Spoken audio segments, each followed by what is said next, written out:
Hey guys, welcome back to World Mechanics. Our mission here at the garage, guys, is to save you as much money as we can. That's why we make these absolutely free videos. Let's go ahead and start on it now.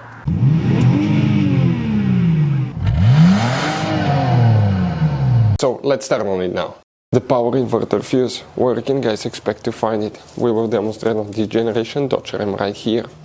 What you guys need to do, open the hood. Once you guys open the hood, here on the driver's side, in front of the car battery, you have that cover here. It has two tabs that you will need to press. It will open, guys, and on the inside you're going to find the main engine fuse box that we have a layout like this one here. Before we guys continue, let's explain quickly why it's always a good idea to test fuses and relays. Guys, it's very important to always test your fuses and relays. Why?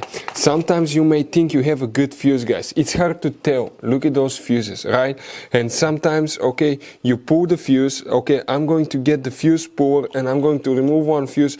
I want to show you on that 20 amp fuse. Sometimes it's very unclear if that fuse is burned or not. You may not clearly see it. So always, guys, test them, because if you don't test the fuse, you assume it's good. You end up spending money, time and diagnostics for problems that do not exist, guys. So you can just waste your money and time. Always test your fuses, always test relays.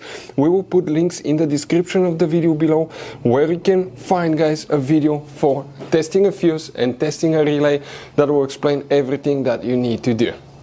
If you guys need to buy any parts, tools for your Dodge Ram, fuses, relays at a really good price, quick shipping, that way you do not waste money and time, we're going to put a link in the description of the video below for your convenience. Please check it out.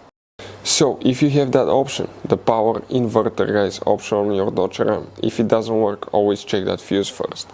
We always recommend to keep some spare fuses. They're hard to find, especially if you're in a small town or something like that. It happened to us. We needed a replacement fuse and we were stuck in the middle of nowhere because we couldn't find one. So you see that row of fuses here, guys? We need to check one fuse for the power inverter. That's known as fuse number 38, and we're talking about this fuse right here. Hopefully, guys, the video will be helpful. Thank you for watching. Hopefully, guys, the video was helpful. Please do not forget to comment, like, subscribe. That way we can keep making these absolutely free videos. Guys, we have more than 19,000 free repair videos on our YouTube channels that can, guys, save you thousands of dollars in future repairs. Check them out. Thank you guys for watching and see you next time.